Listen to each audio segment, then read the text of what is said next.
Bueno, muy buenos días. Mi nombre es Carlos Alberto Arteaga Mejía, soy residente de la Universidad de Antioquia y hoy los estaré acompañando con una charla acerca del enfoque del paciente con hematuria. Esta actividad está realizada con el doctor John Freddy Nieto Ríos, internista nefrólogo, magíster en telesalud, profesor del Departamento de Medicina Interna de la Universidad de Antioquia y hace parte del grupo de nefrología, trasplante renal y cuidado crítico del Hospital Pablo Tobón Uribe. Iniciaremos con algunas definiciones acerca de hematuria, algunas cosas sobre epidemiología, hablaremos sobre los factores de riesgo, algunas etiologías, cómo va a ser una evaluación inicial, cómo determinar un enfoque a partir de una diferencia entre la hematuria glomerular versus no glomerular, algunas ayudas diagnósticas y finalmente hablaremos de algunas etiologías glomerulares específicas como la nefropatía por IgA, la nefropatía o enfermedad por membrana basal delgada y el síndrome de Alport.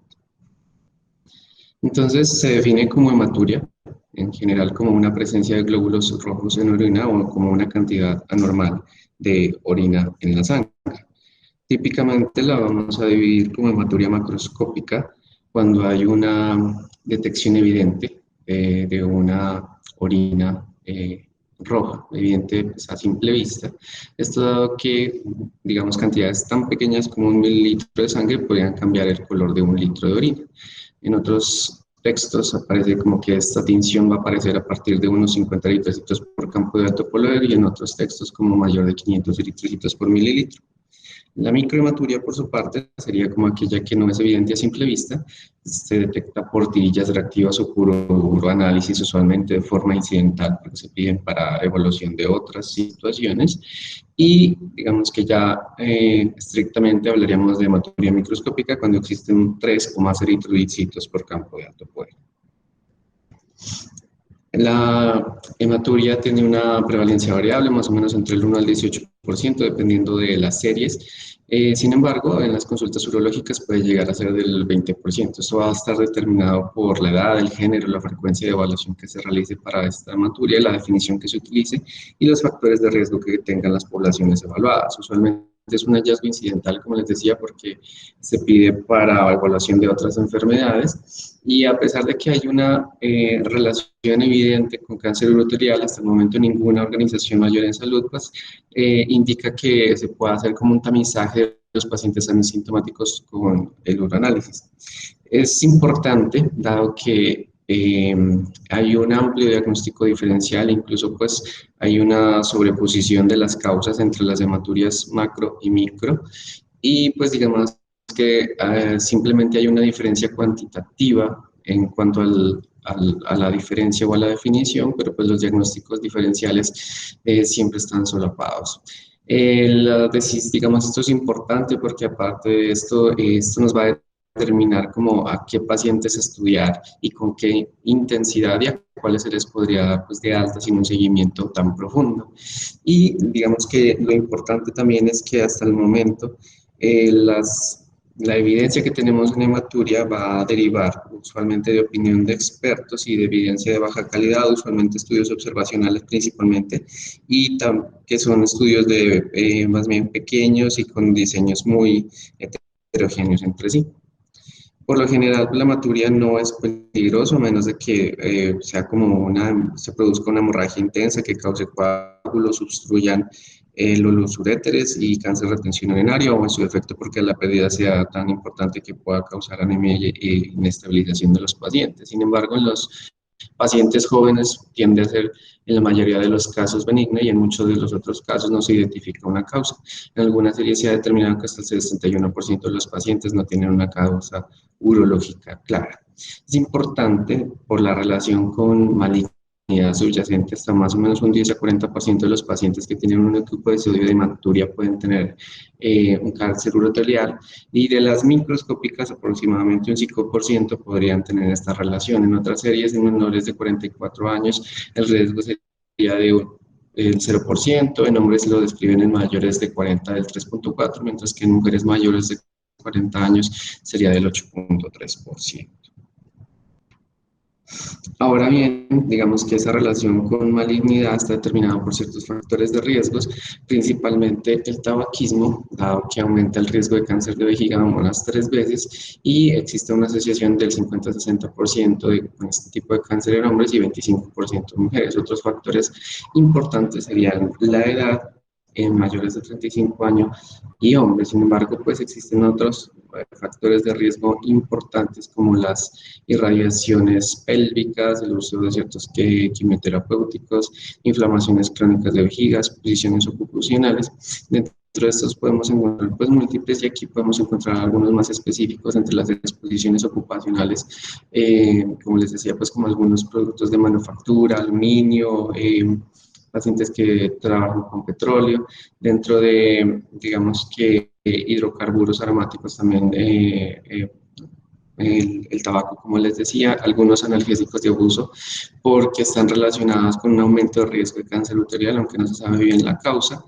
Y dentro de tratamientos, pues para cáncer, como les decía, la ciclofosfamida, la ifosfamida y la radiación pélvica.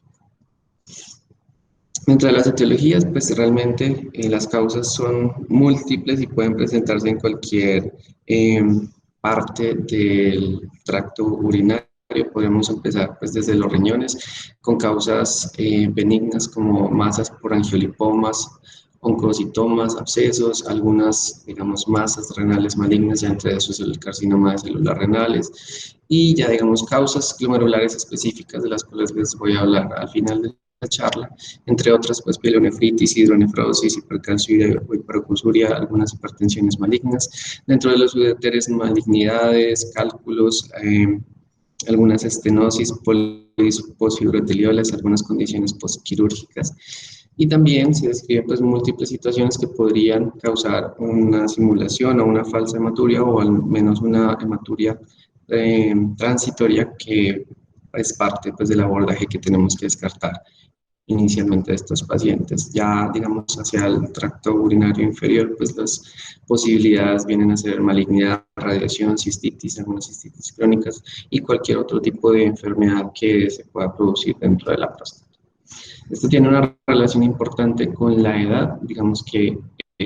a menor edad y siendo más transitorio, pues podrían estar infecciones urinarias, cálculos, ejercicios, traumas, mujeres podrían estar en relación al menos en edades un poco más de edad reproductiva, pues como la endometriosis, a lo largo de la vida algunas enfermedades pues hereditarias de la hemoglobina como las anemia de células falciformes, algunas enfermedades poliquísticas y ya pues finalmente pues como por encima de los 30, 40, 35, 40 años pues el riesgo ha aumentado para cáncer.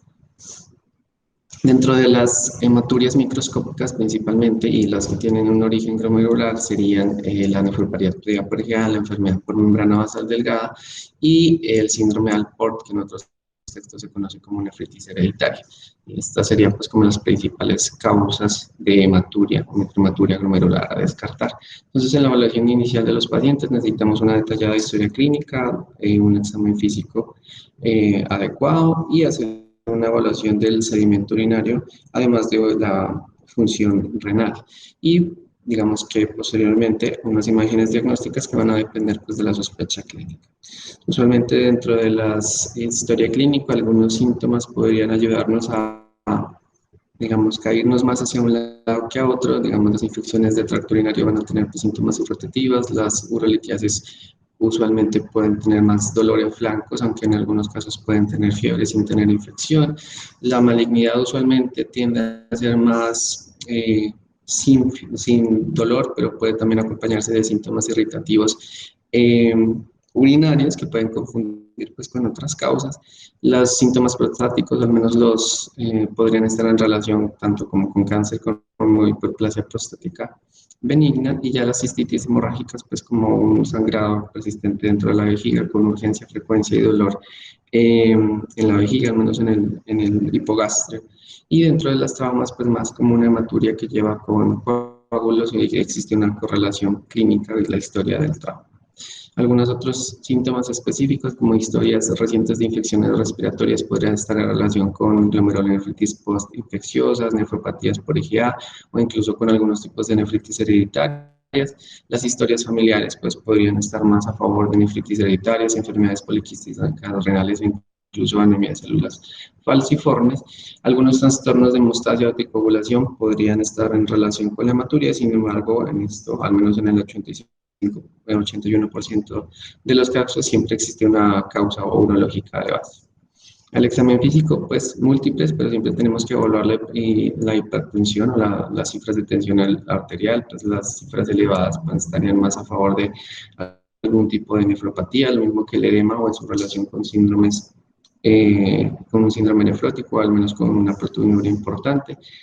En la piel, descartar púrpuras, equimosis, exantemas que podrían estar en relación con enfermedades sistémicas, los alteraciones en los ojos por algunas enfermedades hereditarias que los producen, algunos focos infecciosos, pues para descartar que no exista una glomerulonefritis infecciosa, entre estos otros múltiples hallazgos que podríamos hacer dirigidos dependiendo del interrogatorio. El primer paso siempre va a ser confirmar la hematuria con una segunda medición y esto finalmente nos va a llevar a hacer una clasificación importante, si es intermitente o si es persistente, dependiendo del aspecto, si hay micro o macrohematuria y dentro de la microhematuria si el sitio de origen es glomerular o no glomerular, para finalmente hacer pues como una localización de la lesión dentro del tracto urinario superior o inferior. Entonces, ¿es realmente hematuria? Primero, entonces, toda hematuria que sea detectada por una tirilla reactiva debería confirmarse por microscopía. Usualmente las tirillas tienden a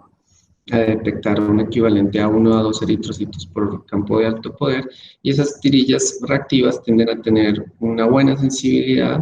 permiten descartar hematuria si es negativa, sin embargo, pues tienen una alta tasa de falsos positivos, entre ellos cuando hay contaminación por semen, mioglobina, cuando el pH está por encima de 9, en algunos casos de algunas bacterias específicas como enterobacterias y streptococcus. La presencia de hemoglobina o mioglobina, como les decía, pues también podrían causar falsos positivos y aunque menos frecuente, falsos negativos por el consumo de vitamina C. Algunos aspectos técnicos a tener en cuenta en el momento pues como de la medición y la recolección de la orina es que deben hacer al menos unos 10 mililitros de orina en la mitad de la orina, no pues la primera orina inmediatamente que sale pues en el chorro. Se debe hacer una centrifugación, usualmente pues lo más pronto posible, inmediata, a 200 revoluciones por minuto por 10 minutos. Ese supernadante debe ser descartado. El sedimento se suspende en 0.3 mililitros de un supernadante que usualmente es salino y más o menos se debe hacer una lectura de al menos unos 10 a 30 campos a 40x de magnificación. Usualmente las muestras contaminadas por más de 5 células escamosas pues deberían ser descartadas. Entonces, esa muestra que se centrifuga se va a separar pues como en un sedimento y un sobrenadante. Ese sedimento, si es rojo, confirmaría la presencia de hematuria. Sin embargo, si el sobrenadante es rojo, uno debería hacer una tira reactiva que pues, va a determinar el M. Si es negativa, entonces las posibilidades serían tinciones por otras causas, como una porfiria, como el consumo de fenzopiridina, o por veturia, que es el consumo de remolacha. Si esta es negativa, entonces nos vamos a ir hacia a ver cómo está el plasma. Si el plasma es claro, entonces estaríamos ante la presencia de una mioglobinuria y si es rojo, pues hacia una hemoglobinuria. Las causas pues de que esto se produzca, al menos pues que haya una tirilla negativa que no detectaría el M, sería por otras causas, entre ellas pues el consumo de ibuprofeno, de nitrofurantoína, rifampicina, que podrían teñir la orina y dentro de estas, como, digamos, algunas comidas, como les decía, la remolacha, pero también cosas tan comunes como los arándanos, dentro de algunos otros metabolitos internos, algunos pigmentos biliares, la melanina, la metahemoglobina y las porfirinas, como les decía hace un momento. Entonces, en el abordaje clínico inicial, uno debería pues, confirmar la hematuria y por historia clínica y examen físico, enfocarse en algunos factores de riesgo y determinar si hay algunas causas benignas y finalmente hacer una evaluación dirigida por síntomas y signos para pues, ver que no haya causas malignas o en su defecto pues, en las mujeres que existan unas causas ginecológicas. Dentro de estas primeras causas benignas que tenemos que descartar serían como mujeres que tengan la menstruación o que los pacientes hayan hecho un ejercicio vigoroso previo a la recolección de la muestra, que hayan tenido trauma, determinar qué medicamentos pues consumen, si hay algunos pigmentos o si hay la presencia de veturia o infección de vías urinarias, Si esto es así, entonces usualmente las guías lo que indican es que uno debería tratar estas causas benignas y este origen ginecológico, hacer un nuevo uroanálisis en 4 a 6 semanas, y si ya vuelve a salir negativo, entonces se podría dar de alta de seguimiento clínico a los pacientes. En el caso de que exista una causa tratable, pues se debería tratar, y al menos en las infecciones de tracto urinario uno debería confirmar la resolución de la hematuria con un segundo uroanálisis. También repetirla pues más o menos en 4 a 6 semanas, y tener en cuenta que aquellos pacientes pues que tienen fibra estéril siempre deben tener, digamos, en nuestra mente descartar infecciones por tuberculosis. Una vez confirmamos pues esta hematuria y descartamos unas causas benignas, la deberíamos determinar si es una causa macroscópica o microscópica. Usualmente, digamos, ya después deberíamos pensar en si la causa es glomerular o no. En las macroscópicas pues es menos frecuente, pero debería depender de la sospecha clínica, y en la microscópica sí ya les hablaré acerca de cómo diferenciarla entre glomerular y no glomerular. En las macroscópicas usualmente, digamos, tienden a tener una causa urológica. Digamos, algo que nos puede llevar a pensar más en un origen urológico sería la presencia de coágulos. Usualmente en las glomerulares no se tienden a producir coágulos por efecto de algunas sustancias y otras cuestiones fisiológicas que les voy a explicar más adelante. Pero cuando existe una hematuria macroscópica, pero está acompañada de albuminuria, disfunción renal, de hipoalbuminemia, de algunos anormales en el sedimento urinario, una hipertensión de nuevo inicio, un edema de nuevo inicio, o situaciones que empeoren, a pesar de que la mayoría de veces está en relación con alguna causa urológica, se debe descartar que no exista una causa glomerular. En el caso de que esto ocurra, entonces si sospechamos una causa urológica, usualmente ese paciente requiere un urotac, una cistoscopia y una remisión a urología, por lo cual no ahondaré más un poco tanto en las hematurias macroscópicas. Cuando hablamos pues de hematurias microscópicas, hay que descartar siempre pues estas causas glomerulares y no glomerulares. Determinamos que es una hematuria microscópica y que es de origen glomerular, cuando en el sedimento encontramos glóbulos rojos dismórficos por encima del 40%, acantocitos más del 5%, o más de un cilindro hemático. En caso de que esto no se presente, pues estaríamos hablando al menos de una hematuria no glomerular, aunque no siempre, digamos, la ausencia de estos signos necesariamente descarta que no tenga un origen glomerular. Usualmente estas, digamos, deformidades se producen por el paso de los glóbulos rojos a partir de la membrana de filtración, que como sabemos, pues en condiciones fisiológicas no debería permitir pues el paso de estas células, pero pues con algunos daños y en algunas enfermedades que permiten el paso de estas células, pues existe una deformación de los glóbulos rojos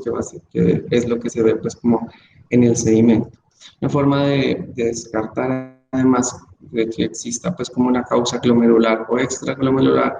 al menos pues al interrogatorio, es que los pacientes con causas extraglomerulares usualmente indican que la orina es de color rojo o rosado, mientras que las glomerulares la describen más como café o de color Coca-Cola. La presencia de los coágulos, como les decía, está más en relación con una causa extraglomerular que glomerular. Usualmente las glomerulares podrían acompañarse de proteinurias clínicamente significativas por encima de 500 miligramos en 24 horas, y ya la morfología de los glóbulos rojos en el sedimento usualmente pues son dismórficos en las glomerulares y podrían estar presentes algunos cilindros. En estos casos, pues lo que les decía, pues el dismorfismo puede ser subjetivo. A veces estos hallazgos, aunque no se encuentren, no necesariamente excluyen que haya una causa glomerular, y la importancia usualmente de la proteinuria que acompaña a la hematuria está determinada porque si esta inicia pues mucho antes que la hematuria, entonces no deberíamos asumir que la hematuria es de pues se debe a una enfermedad inicial, y pues se debería buscar como otras causas. En el seguimiento esto es lo que vemos, pues como estas deformidades de los glóbulos rojos, finalmente pues es lo que nos va a llevar a pensar que existe una causa glomerular o la presencia de estos cilindros hemáticos. Entonces, cuando tenemos una causa o sospechamos una causa glomerular, lo primero que deberíamos hacer pues sería una evaluación completa de la función renal, de los azoados, de las proteínas de 24 horas, y al menos una imagen que en este primer caso sería una ecografía de vías urinarias. En las causas extraglomerulares van a digamos, el estudio va a depender de una estratificación del riesgo que se hace en base a algunos criterios que determinan si es un paciente de bajo, intermedio o alto riesgo para cáncer urotelial. Entre ellos, los de bajo serían pues para mujeres por debajo de 50 años, hombres por debajo de 40 años, que nunca han fumado o fumaron menos de 10 paquetes año. Usualmente tienen pues una hematuria microscópica entre 10 a 10 eritrocitos en el análisis y no existen otros factores de riesgo para cáncer uterino que ya les había explicado previamente. Los de alto riesgo serían hombres o mujeres por encima de 60 años que fumaron más de 30 paquetes año y que tienen un sedimento más de 25 glóbulos rojos por campo de alto poder, o si existe pues una hematuria macroscópica. Los que no tienen estos, digamos, extremos estarían como en un estado intermedio. Entonces, digamos, en las últimas guías del 2020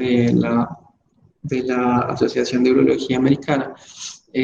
dependiendo de esta certificación, vamos a hacer como el estudio. Usualmente los de bajo riesgo requieren repetir el uroanálisis en 6 meses y o, dependiendo de la edad, hacer una cistoscopia, una ecografía renal. Aquellos que están en estado intermedio necesitarían de una cistoscopia y un ultrasonido o una ecografía renal, mientras de los que de alto riesgo, usualmente lo que recomiendan es hacer un urotac y una cistoscopia de entrada a estos pacientes.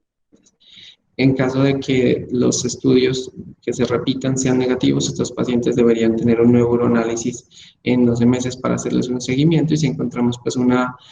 causa, hacer el tratamiento como se ha indicado. Si sospechamos que la causa es glomerular, usualmente porque nos basamos en la presencia de albuminuria, disfunción renal y todas las otras cosas que ya les había explicado previamente, lo que nos va a determinar sería pues, o la causa sería realizar una biopsia renal. Dentro de esto, pues también tener en cuenta que los pacientes se pueden presentar con síndromes nefríticos o síndromes nefróticos. Usualmente los síndromes nefríticos se presentan con más hematuria que los pacientes con síndrome nefrótico, aunque esto también podría ocurrir y dependiendo pues de si la presentación clínica junto con los otros hallazgos nos conforman un síndrome nefrítico, esto nos va a llevar pues como unas causas específicas que deberíamos estudiar. Usualmente, digamos, algunas causas glomerulares específicas que se asocian con síndrome nefrítico serían pues estas glomerulonefritis postestreptocóxicas, algunas endocarditis, abscesos, nefropatías por Shunt, usualmente las nefropatías por IgA y las nefritis lúpicas. Entonces la biopsia renal básicamente estaría determinada por esos pacientes que tienen una hematuria glomerular y que tienen factores de riesgo para enfermedad progresiva, entre los cuales se describen precisamente pues, la alteración pues, de la función renal, la proteinuria importante y la presencia de hipertensión de nuevo. La hematuria más la albuminuria cuando está por encima de 30 miligramos al día también sería una indicación, excepto en los pacientes que tengan nefropatías diabéticas que usualmente no requieren biopsia para el diagnóstico. No deberíamos pues hacer biopsia en hematurias aisladas que nos acompañen de proteinuria, de albuminuria, de elevación de creatinina, de hipertensión arterial o que no tengan manifestaciones sistémicas, dado que estos pacientes tienen un muy buen pronóstico, se comportan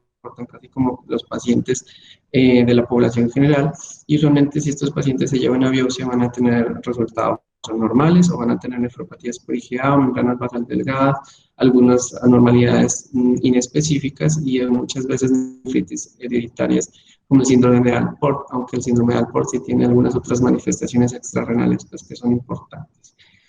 Y en el caso de no hacer biopsia, usualmente estos pacientes requieren un seguimiento periódico con función renal, pues creatinina, un uroanálisis, la medición de la proteinuria, y se debería realizar más o menos una vez al año, al menos por unos 5 años, y se haría pues, un seguimiento a largo plazo y determinar que no existe un riesgo de progresión a enfermedad renal crónica. Dentro de las ayudas diagnósticas, como les decía, usualmente en las hematurias macro, en las hematurias micro persistentes pues, de alto riesgo, de neoplasia se debería realizar un urotac. Usualmente este tiene pues, una fase sin contraste que nos permite determinar la presencia de hidronefrosis, de cálculos, una fase nefrogénico que ayuda a evaluar el parenquima y algunas lesiones neoplásicas y una fase excretoria que pues, nos ayuda a determinar enfermedades uroteriales. Tiende a tener sensibilidades reportadas del 100% y especificidad del 98%, y en caso de que no, digamos, podamos realizarlo usualmente, pues, este estudio, porque existen contraindicaciones en embarazadas, en pacientes que tienen más de 40 años, menores de 40 años o más de 40 años con factores de riesgo para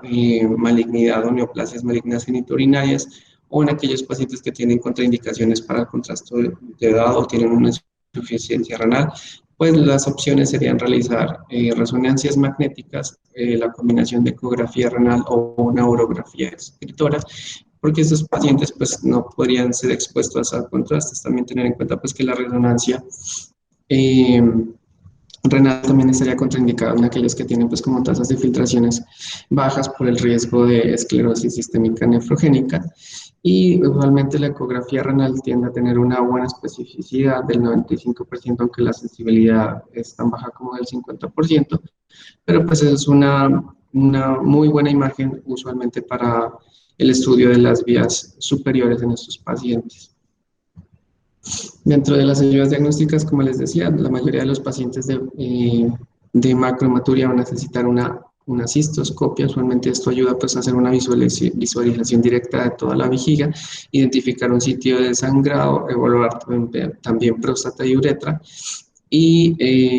digamos que si tiene coágulos siempre se debe realizar porque esto nos ayuda pues, a determinar si existe una patología renal previa, así estemos pensando en que el origen es glomerular. Si definitivamente no encontramos una causa después de todo el estudio, podríamos estar frente a enfermedades glomerulares como nefropatías por IgA, de membrana basal, síndrome de Alport o mesangioproliferativa, o en su defecto con situaciones mucho más extrañas como la hipercalciuria, hiperuricosuria, que son, digamos, usualmente tienen historias familiares más o menos entre el 40 y 75% de urolitiasis. En su defecto, pues síndromes como el cascanueces o del dolor lumbar hematuria, y finalmente causas más extrañas como malformaciones arteriovenosas. Solamente los pacientes con hematuria microscópica persistente que no tienen un diagnóstico después de todos los estudios correspondientes, pues usualmente necesitan un seguimiento anual con un análisis, y si presenta dos uranálisis negativos por 2 años consecutivos, uno podría suspender el seguimiento porque asumiríamos pues, que tenía una causa transitoria. Si después de 3 a 5 años no hemos encontrado la causa y siguen siendo positivos, podríamos repetir pues como todo un estudio uronológico, y usualmente en algunas series se ha descrito que estos pacientes que no tienen una causa tienden a tener una resolución de la hematuria en el 44% de los pacientes, puede persistir sin ningún cambio en el otro 44% de los pacientes, y solo en el 11% de los pacientes pues podrían desarrollar una proteinuria que llevaría pues como a un estudio adicional. Entonces, les hablaré un poco acerca de algunas etiologías glomerulares, principalmente pues estas tres: nefropatía por IgA, enfermedad por membrana basal delgada y síndrome de Alport. La nefropatía por IgA es una enfermedad que es de origen glomerular, que está caracterizada pues, por el depósito de inmunoglobulinas A en el mesangio. Solamente tiene una morfología granular asociada con una proliferación celular y de la matriz mesangial, y clínicamente pues, se caracteriza por la presencia de hematuria microscópica, otras veces muy raro macroscópica, y está asociada o no a proteinuria. Es la glomerulopatía primaria más frecuente en todo el mundo, tiene incidencia reportada más o menos en 2.5 casos por 100.000 personas año en adultos, y tiende a ser más común en niños y adultos jóvenes más o menos entre los 20 a los 30 años. La relación pues como hombre-mujer es más o menos 2-1 en Norteamérica, pero en el occidente europeo, en algunas regiones asiáticas, es más relación 1-1 entre hombres a mujeres. Es más frecuente, es más reportada pues, en asiáticos y caucásicos, y es relativamente raro en individuos que tienen ascendencia africana. La prevalencia es variable, tiene una distribución geográfica, es más modesta en Estados Unidos. Usualmente la reportan entre el 10 al 20%, en esta gráfica pues reportan un 27.3%, pero tiende a ser mucho mayor pues en algunos países asiáticos que llegan a estar en el 30%, como en Francia, Estados Unidos, República Checa, Italia, mientras que ya en países desarrollados de Asia pueden estar entre el 40 al 50%, aquí vemos pues que en China en este reporte sería más o menos del 54.3%. Se ha intentado pues, explicar esto, y después de múltiples estudios, han intentado determinar que existe una asociación genética y por tanto un gradiente geográfico de riesgo que va, pues así como lo vemos en la gráfica, como desde lo verde, que sería como menos frecuente, hacia lo rojo, que sería como mucho más frecuente. Durante la fisiopatología, pues el defecto primario es una glicosilación sistémica anormal o aberrante de los glicanos ligados a oxígeno, que son unas glicoproteínas que están en la región bisagra de la inmunoglobulina A, específicamente de la isoforma 1, lo cual resulta en un aumento en la producción de esta inmunoglobulina A, que es deficiente en galactosa, y esta es reconocida pues como un antígeno por los anticuerpos de tipo IgA específica para glucanos o IgG dentro de la circulación. Básicamente, la hipótesis que existe al momento es que la nefropatía por IgA es una enfermedad autoinmune y existe una hipótesis de un multihit para poder explicar pues la patogénesis. Inicialmente dicen pues que se produce como una IgA, específicamente IgA1, usualmente pues en reacción a una infección de vías respiratorias. Dentro de estas pues se producirían entonces estos niveles anormales de esta IgA1 deficiente en galactosa. Esta básicamente va a ser reconocida como un antígeno por otros anticuerpos circulantes anti-IgA1. Esto va a llevar a una formación de inmunocomplejos que tienen, digamos, una acción nefritogénica y finalmente esta unión va a llevar a que estos se depositen en el mesangio y vayan a causar una lesión glomerular, principalmente porque producen una proliferación de las células mesangiales. Esto lleva a una sobreproducción de matriz extracelular, citoquinas y quimoquinas. Esto va a llevar entonces a que haya una proliferación, como les decía, de todas estas células dentro de la matriz. Finalmente se tienden a producir pues como una mayores pues como puestos de matriz extracelular, pero estas citoquinas y quimoquinas también empiezan a producir proliferación mesangial y a llevar hacia esta zona múltiples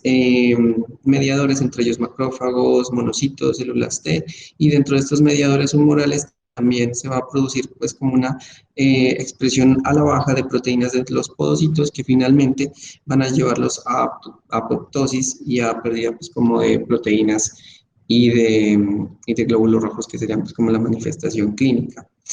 Usualmente esta IgA deficiente en galactosa se podría acumular pues dentro del mesangio, como les decía en la fisiopatogenia,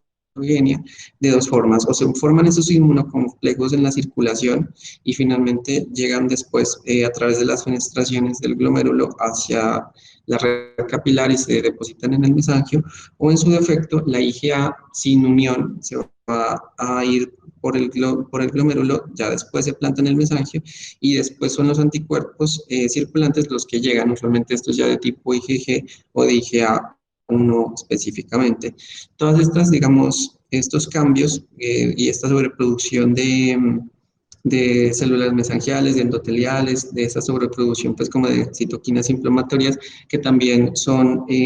profibróticas, finalmente llevan también a una activación de la vía alterna del complemento y a liberación pues, de especies reactivas de oxígeno que van a producir pues, los daños en la membrana basal y que va a ser lo que produce pues, como todos en las manifestaciones clínicas, al menos de la hematuria y la proteinuria. Y finalmente, en estadios más avanzados se producen pues, ya lesiones de las células epiteliales tubulares proximales que van a llevar a atrofia tubular y fibrosis intersticial.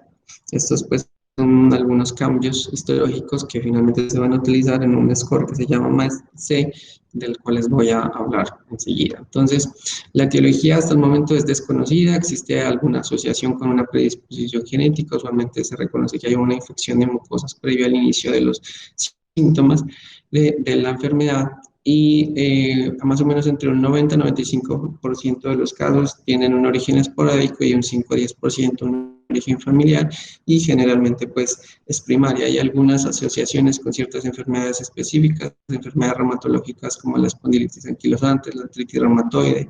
la uveitis, entre las enfermedades gastrointestinales, la enfermedad celíaca, incluso también la enfermedad inflamatoria intestinal, algunas enfermedades hepáticas como la enfermedad hepática alcohólica, pero también la cirrosis hepática de orígenes diferentes pues a la alcohólica por hepatitis B, hepatitis C, algunas enfermedades pulmonares como la sarcoidosis e incluso algunas malignidades.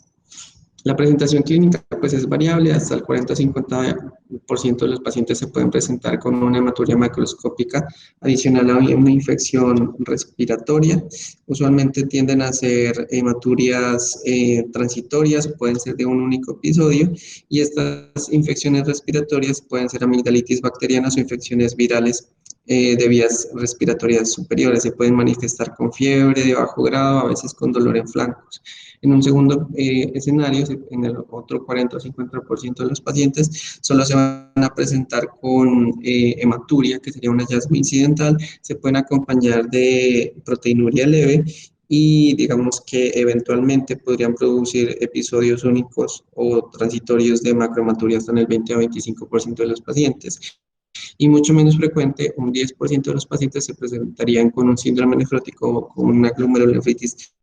rápidamente progresiva, incluso con lesiones renales agudas oligúricas. La presentación clínica pues va a ser diferente dependiendo de la edad. Digamos, a etapas más tempranas y hasta los 30 años existe un pico de causas como asociadas a vasculitis de tipo IgA, que es lo que conocíamos pues como el enoxolien, y ya hematurías macroscópicas desde etapas tan tempranas de los 5 años hasta los 40 años, digamos algunas anormalidades en el sedimento urinario, pero que son asintomáticas ya de entre los 15 a los 60 años, y digamos que ya existe un deterioro de la función renal usualmente después de los 20 años y ya a finalizar pues, de la vida hasta los 80 años. Entonces, la hematuria se puede presentar como una hematuria macroscópica, como les decía, usualmente en la segunda década de la vida, principalmente pues, en las primeras 24 horas después de una infección de mucosas. Puede haber dolor en flancos por este asunto de la distección de la cápsula renal y usualmente tienden a tener una resolución espontánea en días, aunque en algunos casos se puede relacionar con lesión renal aguda. Los que se presentan con proteinuria síndrome nefrótico usualmente son es raro que se presenten sin hematuria, usualmente tienden a tener proteinurias por debajo de los 2 gramos, usualmente el síndrome nefrótico en estos casos tiende a ser muy raro, usualmente el 5% de los pacientes, y pueden tener pues como manifestaciones de cicatrices glomerulares crónicos, se pueden presentar pues como manifestaciones tempranas concomitantes con cambios mínimos. Las lesiones renales agudas también son poco comunes, menos del 5% de los pacientes, pero se pueden relacionar con 3 mecanismos específicos, con una glomerulonefritis rápidamente progresiva de tipo IG, de tipo pues, de nefropatía IgA, usualmente por estos depósitos existe inflamación que lleva a necrosis y a la formación de semilunas, o en su defecto por daño por pigmentos o en su defecto pues, por daños incidentales renales. Y los pacientes pues, que desarrollan enfermedad renal crónica usualmente tienden a tener enfermedades de larga evolución sin que haya un diagnóstico previo, tienden a tener hipertensión arterial, más en pacientes de edad avanzada, más a finalizar la vida, y usualmente estos pacientes pues, nunca tenían una hematuria manifiesta macroscópica que hubiese hecho pensar en el diagnóstico y evidentemente pues sin un estudio de tamizaje o un estudio pues que haya detectado la hematuria previamente. Existe una relación pues con de la nefropatía por IgA y la vasculitis por IgA, que sería pues este asunto del enoxolén. Usualmente tienden a tener una presentación de 5 a 10 entre niños pues, por millón y de 10 a 40 en adultos. Sin embargo, pues por el otro lado es mucho más frecuente de 5 a 70 niños y de 4 a 3 en adultos. Las hematorias macroscópicas son más comunes en las nefropatías por IgA y coinciden pues, con esa infección de mucosas, mientras que en la vasculitis por IgA usualmente tiende a ser menos común. El compromiso extrarrenal es raro en la nefropatía por IgA, pero es mucho más común en las vasculitis por IgA, usualmente por lesiones purpúricas. Se pueden relacionar con algunas vasculitis gastrointestinales y artralgia, que es algo muy frecuente. Y digamos que los desenlaces, al menos en remisión clínica, tienden a ser mucho más común de la nefropatía por IgA, que digamos tiende a tener un curso un poco más benigno, mientras que las vasculitis por IgA pues usualmente responden muy bien al tratamiento instaurado. Las mediciones de IgA sérica, pues como para el diagnóstico de estos pacientes, podrían ser útiles. Los niveles de IgA sérica en total estarían aumentados más o menos en un 33 a 50% de los pacientes. Tienden a tener un valor adecuado, pues un valor clínico cuando son positivos y podrían, digamos, sugerir enfermedad, pero no tienen un valor pronóstico. Usualmente la evolución de la enfermedad del curso de la enfermedad es indefinido, pues dependiendo de los niveles de IgA sérica. Y estos niveles séricos específicos de inmunoglobulina de tipo 1 deficiente en galactosidasa, pues estaría con especificidades reportadas del 90%, pero sensibilidades un poco más bajas del 76%. Siempre presente la presencia de una sospecha de una nefropatía por IgA, las guías indican que se deberían descartar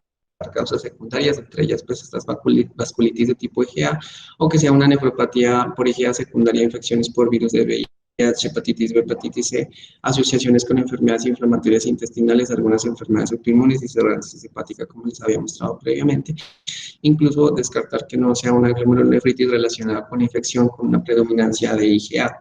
Entonces, digamos, dentro de la evaluación inicial, dependiendo de si existe una elevación de la creatinina, o sea, un deterioro de la función renal, o si existe una proteinuria importante por encima de 500 miligramos en 24 horas, estos pacientes pues deberían ser llevados a biopsia renal. Si no existen estas condiciones, usualmente no es necesario. En la microscopía de luz los hallazgos son múltiples, pueden ser normales, pueden haber grados variables de proliferación mesangial, puede haber lesiones necrotizantes con medialunas o esclerosis, dependiendo pues, de la presentación clínica. Y en la inmunofluorescencia hay un depósito mesangial pues, de las inmunoglobulinas de tipo A, usualmente cadenas lambda, más que capa, hay depósitos en el mensaje adyacente a las células mesangiales activables y ocasionalmente pues subendoteliales con lesiones proliferativas, y cuando hay pues infiltración subepitelial, eso es una presentación pues más bien como extraña. La presencia de S3 está en el 90% de los pacientes y de IgM y de IgG en el 40% de los pacientes. C1q casi siempre está ausente en estas lesiones. Esta es una de las distinciones pues, a la inmunofluorescencia en el caso de los pacientes con nefropatía por IgA. Estos serían pues como lo que les decía, pues como diagnósticos diferenciales que tienden a tener pues una asociación con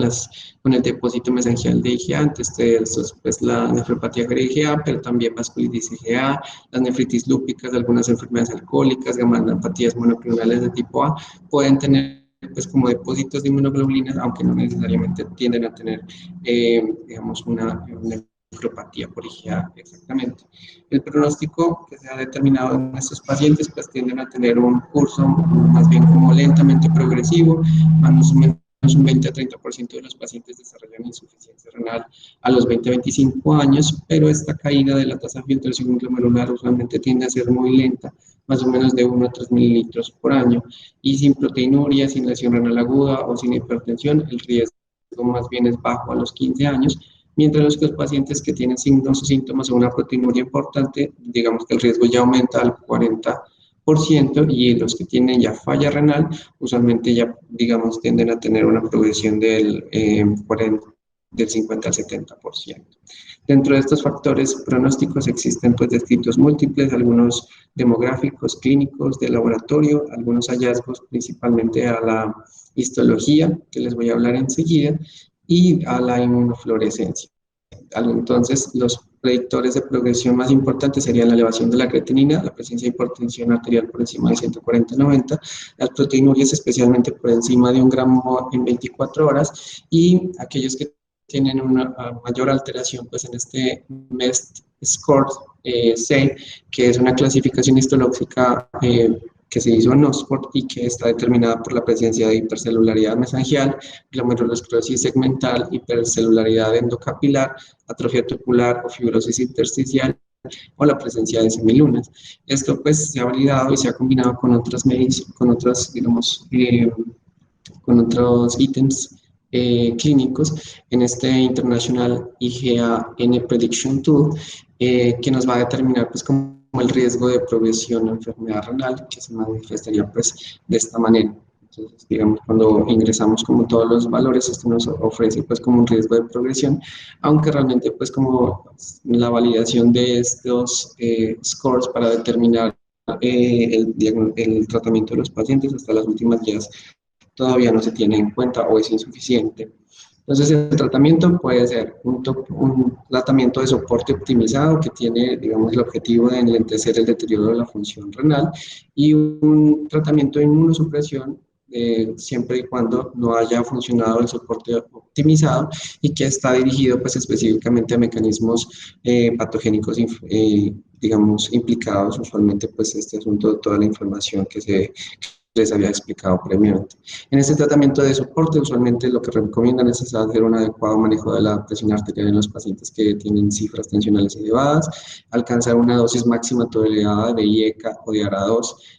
independiente pues de si existe o no antecedente de hipertensión arterial, algunas modificaciones del estilo de vida, principalmente pues el control del consumo de sal y hacer siempre una evaluación de riesgo cardiovascular. Entonces, usualmente los pacientes de bajo riesgo no necesitan un tratamiento específico porque la progresión,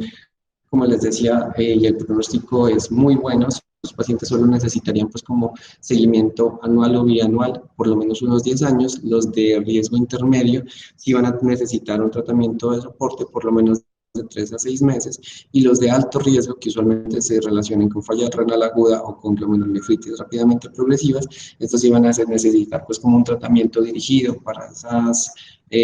causas agudas que usualmente van a necesitar pues una terapia de soporte más la inmunosupresión.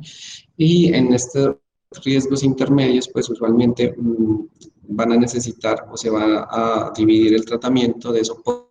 o de inmunosupresión dependiendo de la tasa de filtración glomerular, de la presencia de proteinuria, de un declinamiento pues de esa tasa de filtración glomerular y de que esta terapia de soporte no funcione. En estas últimas guías pues, de enfermedades glomerulares del 2020 indican que después de 3 meses de haber hecho un tratamiento pues, de soporte óptimo, si no logramos controlar pues, como estos factores de riesgo de control de hipertensión, de disminuir la proteinuria y teniendo en cuenta la tasa de filtración glomerular, deberíamos pues como pensar en añadir o adicional pues la terapia pues, con corticosteroides o la terapia inmunosupresora. Usualmente por debajo de 30 mililitros, estos pacientes no han demostrado pues, que se beneficien de ella, por lo cual deberían continuar con un tratamiento de soporte dentro de lo posible, y en aquellos que tienen una tasa de filtración por encima de 30, pues deberían determinarse los riesgos dependiendo de si es un paciente con edad avanzada, si tiene una tasa de filtración por debajo de 50 o si tiene algunas otras indicaciones para evitar el tratamiento, y si no, ya deberíamos ofrecer pues el tratamiento inmunosupresor. Estos IECAS y ARA2 pues usualmente tienden a mejorar pues el control de las cifras tensionales, pero también pues tienen un mecanismo de reducir la proteinuria porque disminuyen la presión intraglomerular. Usualmente si hay una proteinuria por encima de 500 miligramos de 24 horas, se recomienda pues iniciar la terapia, aunque no recomiendan pues combinar un IECA con un ARA2, al menos en las últimas guías, y se recomienda pues que todos los pacientes que tengan proteinurias por encima de 500, aunque no tengan hipertensión arterial, también sean tratados con un IECA o un ARA2. Usualmente las metas para estos pacientes serían disminuir la proteinuria por debajo de 1 gramo en 24 horas y mantener las cifras tensionales por debajo de 130-80 si hay proteinuria por debajo de 1 gramo, o por debajo de 125-75 si existe proteinuria por encima de 1 gramo. Los corticosteroides digamos, usualmente están indicados en nuestros pacientes que permanecen con un alto riesgo de progresión después de 3 a 6 meses de tratamiento con la terapia de soporte, y este, digamos, alto riesgo de progresión estaría determinado por una proteinuria persistente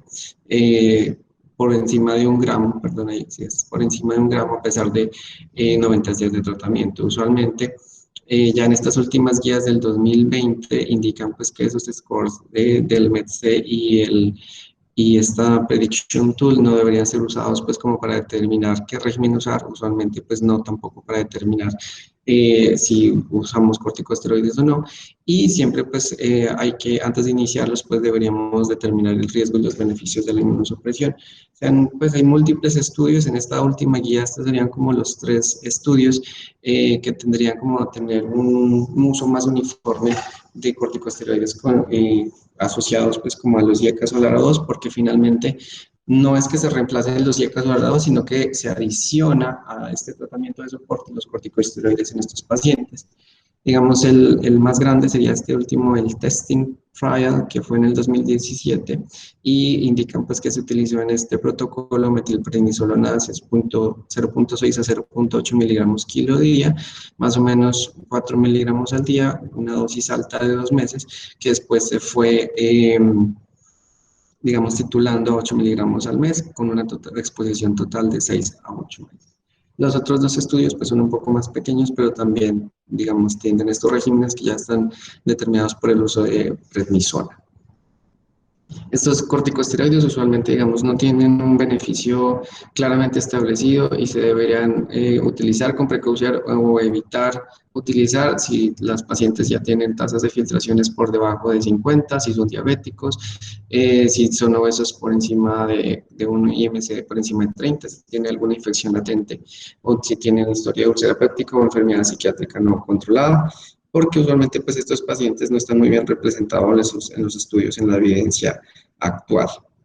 Dentro de otras múltiples terapias que se han intentado, pues como utilizar como el agente de antiplaquetarios, anticoagulantes, acetoprina, ciclofosfamida, inhibidores de calcineurina, incluso rituximab y aceites de pescado, finalmente en estas últimas guías de 2020 dicen que no están recomendadas porque usualmente no tienen pues como una evidencia suficiente que demuestre eficacia y que podrían ser usados en los pacientes. El uso de micomefenolato mofetil se ha intentado pues estudiar, pero pues digamos en pacientes muy restringidos, pacientes de origen chino, pues en estos pacientes pareciera que sí se tendrían como un beneficio, sobre todo pues como en combinación con el uso de esteroides, y en los pacientes que no son chinos, pues básicamente no hay una evidencia suficiente que vaya a soportar el uso del micofenolato, pues como en estos pacientes. El trasplante renal, pues usualmente no es corregible esta enfermedad por trasplante, porque usualmente los pacientes tienden a recurrir en algunas series, como en esta de Canadá, la enfermedad puede recurrir en el 25% de los casos luego de 15 años del trasplante, en otras series al menos el 50% de los pacientes, y pues esto indica que hay un riesgo aumentado de pérdida del injerto, más bien como alto luego de un diagnóstico de glomerulonefritis post-trasplante, pues con un HR de 7.45. En el caso de la enfermedad de membrana basal, que también pues, es llamada en otros textos hematuria familiar benigna, es una enfermedad relativamente común, junto con la nefropatía por IgA, pues representa más o menos el 50% de las microhematurías asintomáticas, tiene una frecuencia en la población general más o menos de 5 a 9%, el diagnóstico realmente se hace pues en menos de un 1% de la población y a más o menos un 30-50% de los pacientes con hematuria tienen una historia familiar pues como de hematuria. Se cree que existe pues un defecto genético similar al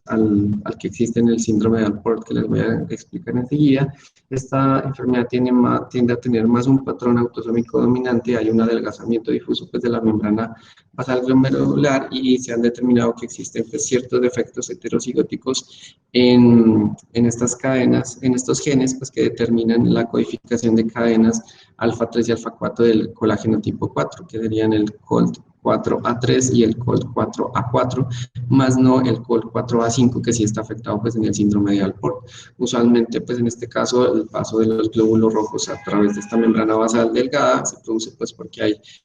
algunas rupturas localizadas y transitorias pues dentro de la membrana. La presentación clínica, pues, se pueden presentar como microhematuria persistente o intermitente, que es asintomática y se puede determinar o identificar de forma incidental. Algunos pacientes pueden tener macrohematuria con dolor en flanco y a veces, pues, precedidos de infecciones respiratorias superiores, pero es menos frecuente. Y en algunos casos, mucho menos frecuentes, son los reportes de casos de pacientes que han hecho episodios de lesión renal aguda, sobre todo si están en anticoagulación con warfarin.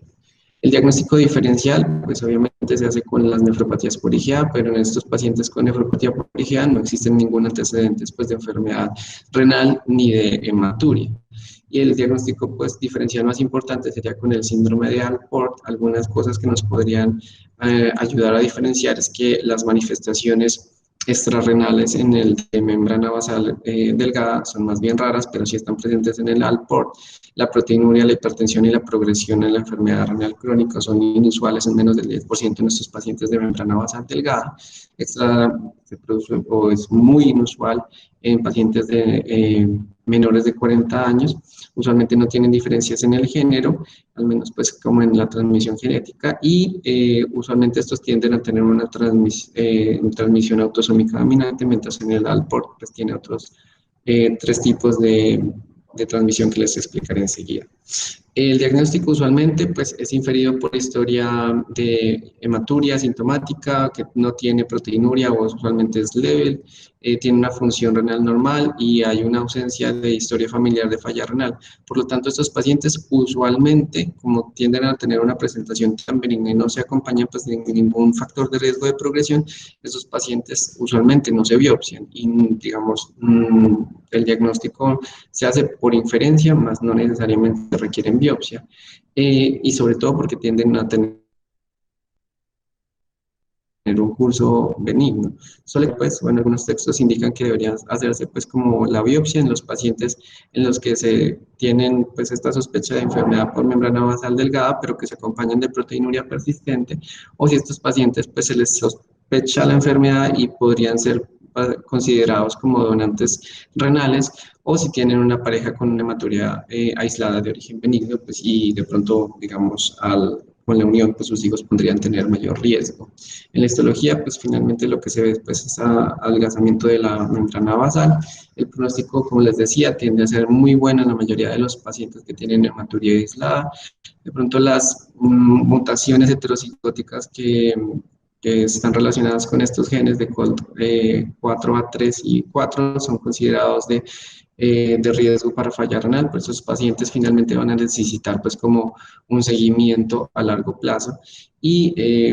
hay que tener en cuenta que a pesar de esto, la membrana basal delgada va a estar pues como presente en muchas otras enfermedades que sí pueden requerir biopsia, como las nefritis lúpica, entre otras. Por lo tanto, pues podría estar presente en otras cosas. Y en el tratamiento, básicamente, pues el riesgo de enfermedad renal crónica, sobre todo renal crónica terminal, es pequeño, menos del 5% de los pacientes, pero estos pacientes sí se deberían seguir pues con unas mediciones de uroanálisis y de las presiones arteriales, por lo menos cada 1 o 2 años. El uso de YKCA2 estaría indicado en los pacientes pues, que tienen proteinuria por encima de 500 miligramos a un gramo, sobre todo si tienen hipertensión arterial o si tienen pues, algún grado de elevación de la proteinuria. El síndrome de Alport es una enfermedad generalmente genéticamente heterogénea, tiene varias variantes pues, de genes que codifican las cadenas alfa A3, A4, A5 del colágeno tipo 4. Es una enfermedad más bien rara, pero se puede presentar en todas las razas, etnicidades, tiene una incidencia general desconocida porque es más bien como extraño, se sospecha poco, se diagnostica poco. En Estados Unidos, en algunas series, pues se han determinado frecuencias del 3% en niños, de 0.2 en adultos, sobre todo pues cuando se hacen estudios en pacientes con falla renal, y la frecuencia de las alteraciones del gen van a estar pues más o menos unas incidencias de 1 a 5.000 o 1 a 10.000 pacientes. Como les decía, pues tiene una presentación genética variable. Hay una que es ligada al cromosoma X, que es la más frecuente en el 85% de los casos, y menos frecuente los autosómicos recesivos y los autosómicos dominantes. Estas son como algunas características como de cómo se afecta dependiendo del patrón de transmisión hereditaria, los locos que se ven afectados y el producto del gen. No me voy a pues como a detener un poco en eso, pero sí en la presentación clínica, pues lo más llamativo es que estos pacientes tienen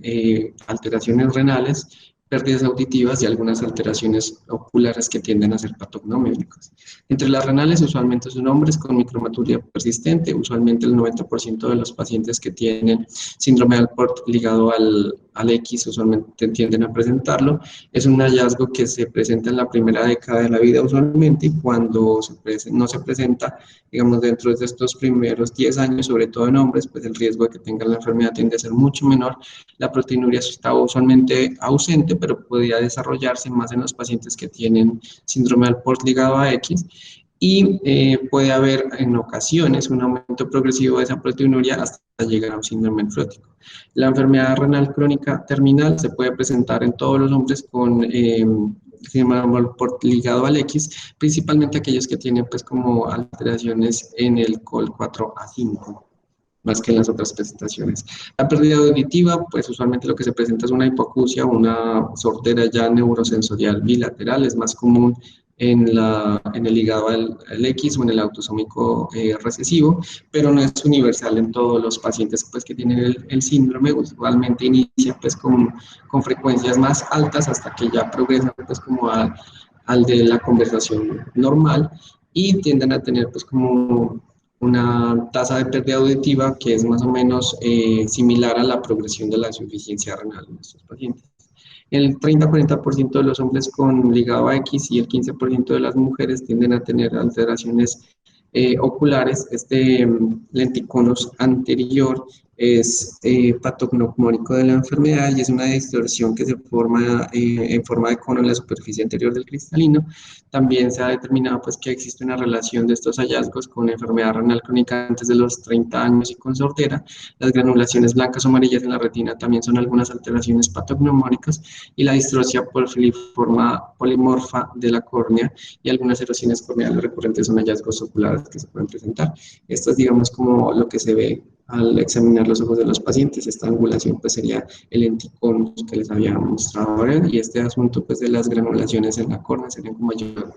hallazgos un poco más patognomónicos de la enfermedad. El diagnóstico se puede realizar por pruebas de genética molecular, por biopsia renal o por biopsia de piel, esto dependiendo pues como del riesgo inicial. Los pacientes pues van a tener una sospecha clínica importante en dos situaciones. Una, si son individuos, usualmente pues tienden a ser más hombres, que tienen historias familiares positivas para hematuria persistente o para falla renal, o pacientes que tienen enfermedad renal crónica con hipoacusia neurosensorial y o hallazgos oculares que harían pensar en la enfermedad a pesar de no tener una historia familiar importante. En la histología lo importante es que se presenta una división longitudinal de la lámina densa de la membrana basal glomerular, que se detecta usualmente pues, microscopía electrónica, y que hay una ausencia o una distribución anormal de las cadenas alfa 3, 4 y 5 en la inmunofijación. Digamos que este es como un abordaje usualmente pues como para determinar la presentación clínica de los pacientes, si no tienen proteinuria, no tienen historia familiar de enfermedad renal crónica, usualmente, digamos, tienden a tener un riesgo menor de tener la enfermedad, hacer un audiograma, digamos, podría ser útil si se está sospechando algún grado de hipoacusia. Usualmente, pues, no necesitan hacer un examen oftalmológico, sino que existe alguna normalidad evidente. La biopsia de piel,